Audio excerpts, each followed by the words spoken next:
आज हम लोग डिस्कस करने जा रहे हैं LLB first semester chapter number first के ऑब्जेक्टिव क्वेश्चंस।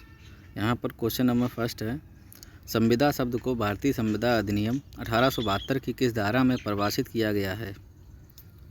इसका आंसर होगा धारा 2 में। क्वेश्चन नंबर 2, एक करार जो विधिता प्रवर्तनीय हो संविदा कहलाता है, यह परिभाषा किस धारा के अनुसार है? इसका आंसर भी धारा 2 होगा। क्वेश्चन नंबर 3, संविदा विधि की वह शाखा है जो उन परिस्थितियों को अवधारित करती है जिनमें कोई प्रतिज्ञा उस व्यक्ति पर विधिक रूप से आबद्ध कर होगी जिसने वह प्रतिज्ञा की है।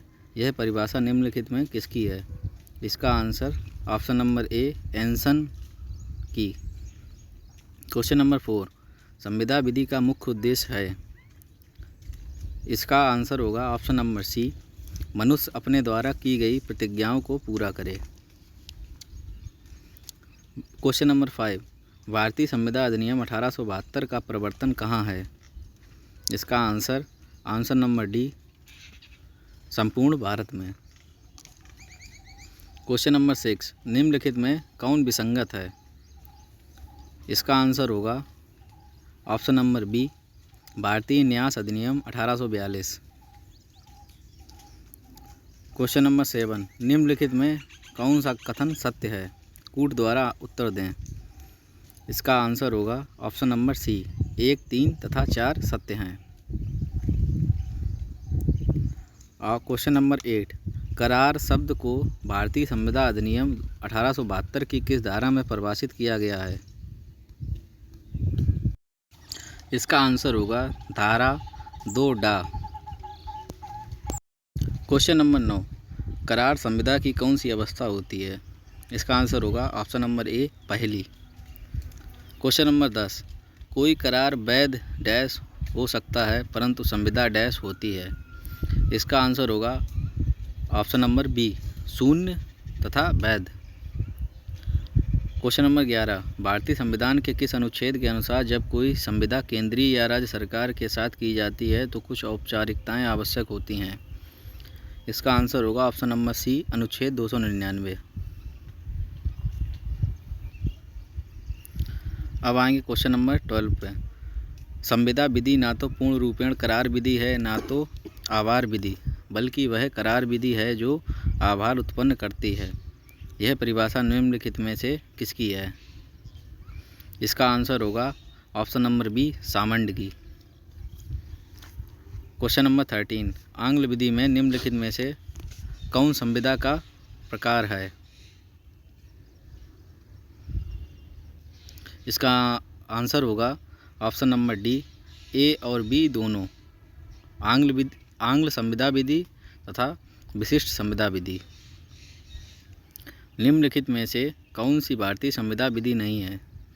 इसका आंसर होगा ऑप्शन नंबर सी, विशिष्ट संविदा विधि। क्वेश्चन नंबर 15, संविदा के उल्लंघन में उपचार किसके रूप में होता है? इसका आंसर होगा ऑप्शन नंबर ए, प्रतिकार के रूप में। क्वेश्चन नंबर 16, धारा 10 के अनुसार विधि द्वारा प्रवर्तनीय होने के लिए किसी करार में कौन सी आवश्यक शर्तों की पूर्ति आवश्यक है? इसका आंसर होगा ऑप्शन नंबर डी, इनमें से सभी। इसका आंसर होगा ऑप्शन नंबर डी, इनमें से सभी। संविदा अधिनियम लागू हुआ। इसका आंसर होगा ऑप्शन नंबर सी, 1 सितंबर 1872 से। क्वेश्चन नंबर 18, एक संविदा एक करार बन जाता है जब? इसका आंसर होगा ऑप्शन नंबर डी, उपरोक्त सभी। यह इसके लिए कुछ प्रतिफल है, पक्षकार संविदा करने के सक्षम हैं, उनकी सहमति स्वतंत्र और उनका उद्देश्य वैध है। तो इसलिए इसका आंसर होगा ऑप्शन नंबर डी, उपरोक्त सभी। इनमें से कौन सा सही है?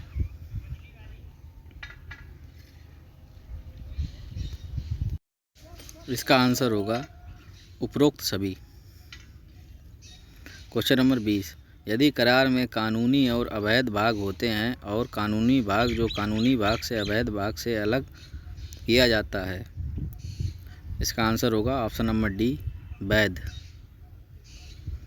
यदि क्वेश्चन नंबर 21, यदि ए बी से वादा करता है तो बी को 10,000 रुपये भुगतान करेगा और बदले में बी ने ए को 10,000 रुपये देने का वादा किया अगर बारिश नहीं होती। इसका आंसर होगा ऑप्शन नंबर बी, बाजी समझौता।